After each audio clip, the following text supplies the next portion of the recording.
to know about sepsis, the infection ailing George H.W. Bush.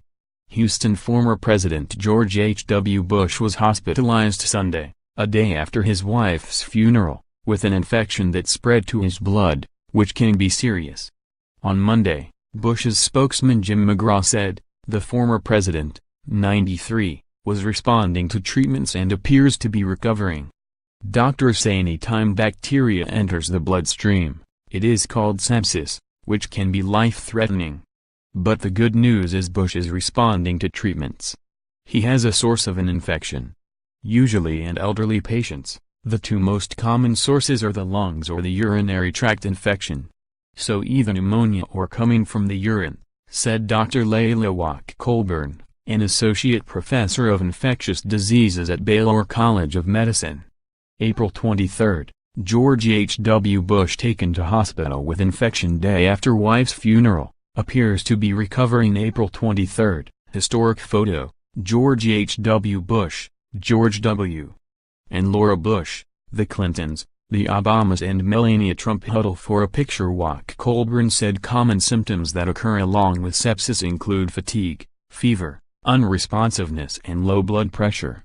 She said treatment for that begins immediately at the hospital.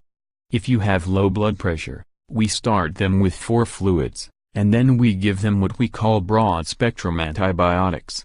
Meaning that it covers all bases, it covers the staph, the strep and E.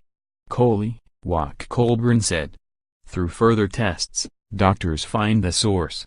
The blood cultures are going to determine what type of bacteria they have, she said. Once they know, doctors can then tailor the treatment plan to the patient. But she said without knowing the type of bacteria, it's hard to know exactly where the infection came from. We do have some bacteria that have resistance to antibiotics that are harder to treat, Wack-Colburn said. April 21, Barbara Bush's granddaughters gave emotional, moving readings during funeral service. April 21, George H.W. Bush wore socks with books on them to Barbara Bush's funeral. She said it was good to hear that the 41st president is responding to treatments, but added the first 24 to 48 hours are critical. Former First Lady Barbara Bush was laid to rest Saturday in Houston. On Friday, the former president greeted members of the public who came to pay their last respects to his wife at St. Martin's Episcopal Church where her body lay in repose. Barbara Bush died April 17 at 92.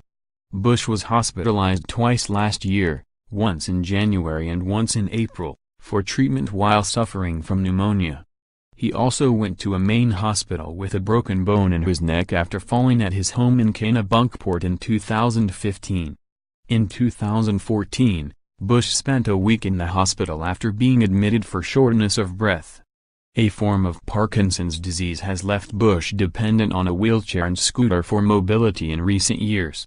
The Massachusetts native served as president from 1989 to 1993 and was defeated in the 1992 election by Bill Clinton. He also served as President Reagan's vice president, the director of the CIA, GOP chairman, the United Nations ambassador and was twice elected to the House of Representatives. Contributing, William Cummings, USA Today. Follow KAU TV on Twitter, @KAU.